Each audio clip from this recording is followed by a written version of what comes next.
Some voters, though, might ask, you've been in the White House for 4 years. You were vice president, not the president. But why wasn't any of that done for the last 4 years?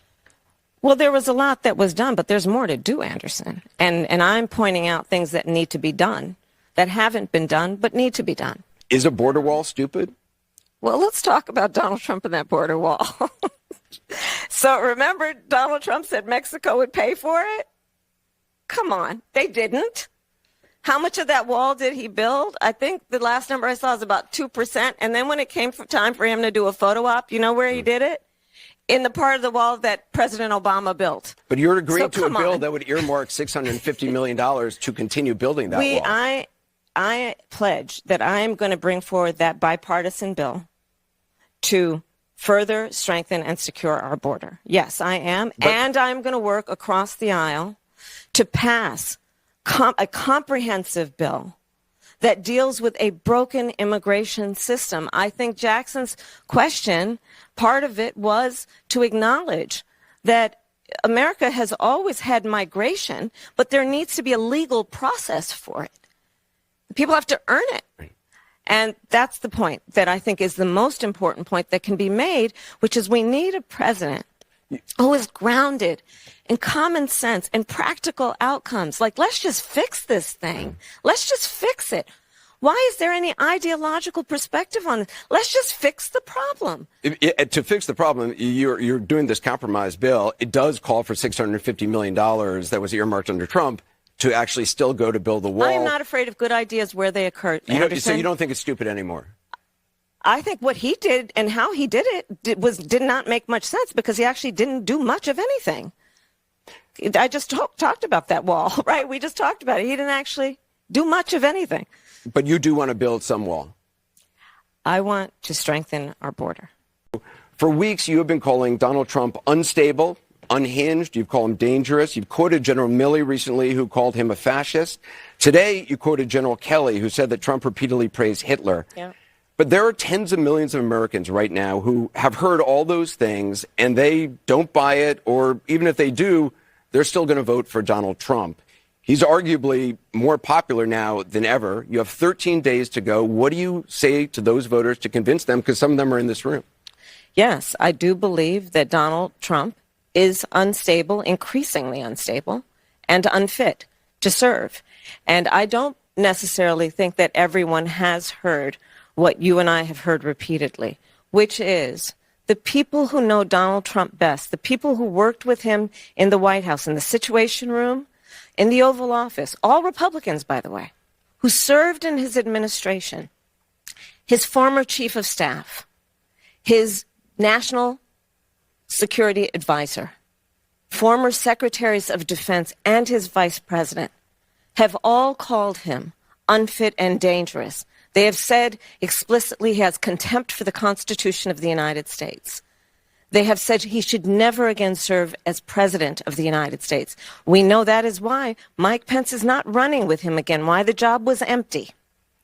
And then today we learned that John Kelly, a 4-star Marine general, who was his longest-serving chief of staff, gave an interview recently in the last 2 weeks of this election talking about how dangerous Donald Trump is. And I think one has to think about, why would someone who served with him, who is not political, a 4-star Marine general, why is he telling the American people now? And frankly, I think of it as he's just putting out a 911 call to the American people. Understand what could happen if Donald Trump were back in the White House. Quoted General Milley calling Donald Trump a fascist. You yourself have not used that word to describe him. Let me ask you tonight, do you think Donald Trump is a fascist? Yes, I do. Yes, I do. And oh my gosh. You talk about grasping at straws, my goodness. And the next thing is going to be Donald Trump started in 3rd grade, oh my God.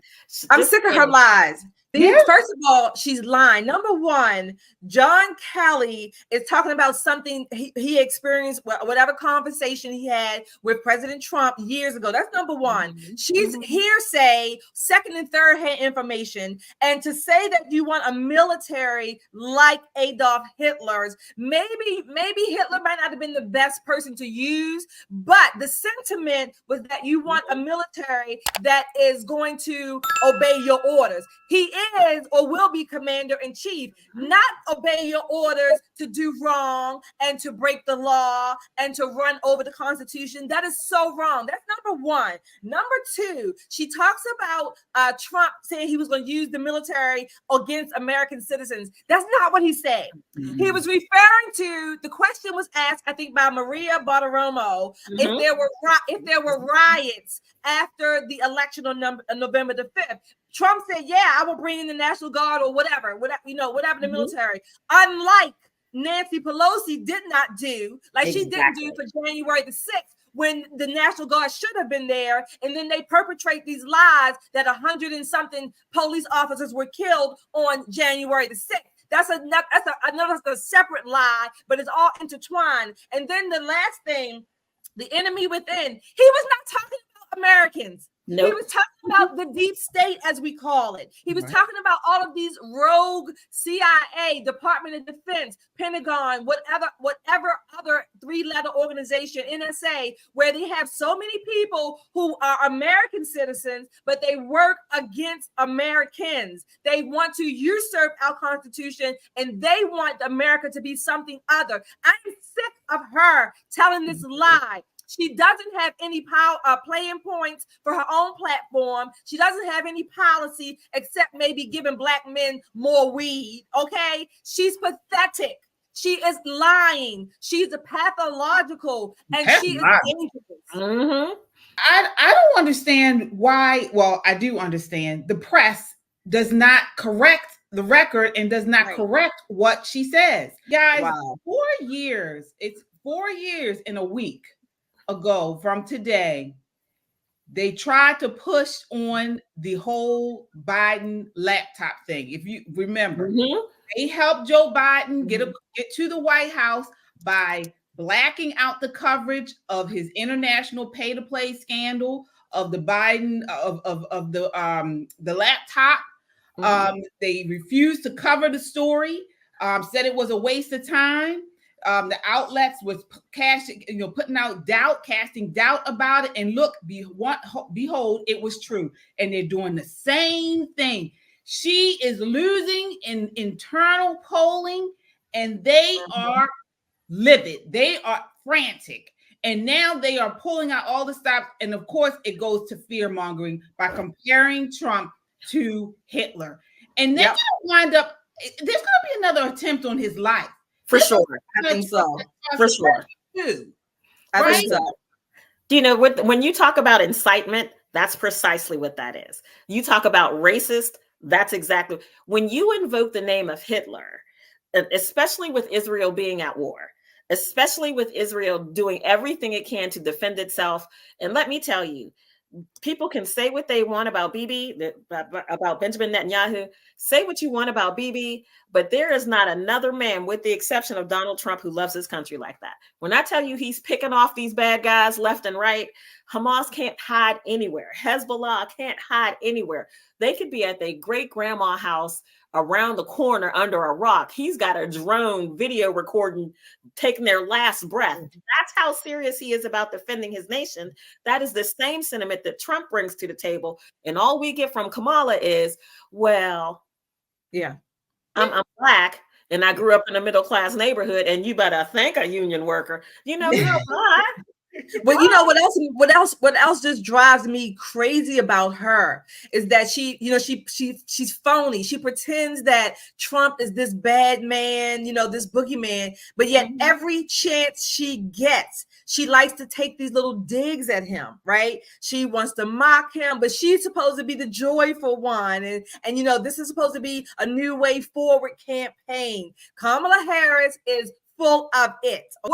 Again, it's 14 days away. Not that I think he said anything wrong. Maybe he shouldn't have used the image of Hitler, because people will react differently. However, the president of the United States is also the commander in chief. And what does a commander want? You want a military that will carry out your orders. Again, we have no evidence. We have no evidence, nothing, no experience that Trump has usurped the Constitution or started any kind of militia. Nothing. We have zero for them to even assert that that's what he was going to do. Well, what's happened here is there was an article put out in the Atlantic by a air quote journalist, because he's not, Jeffrey Goldberg.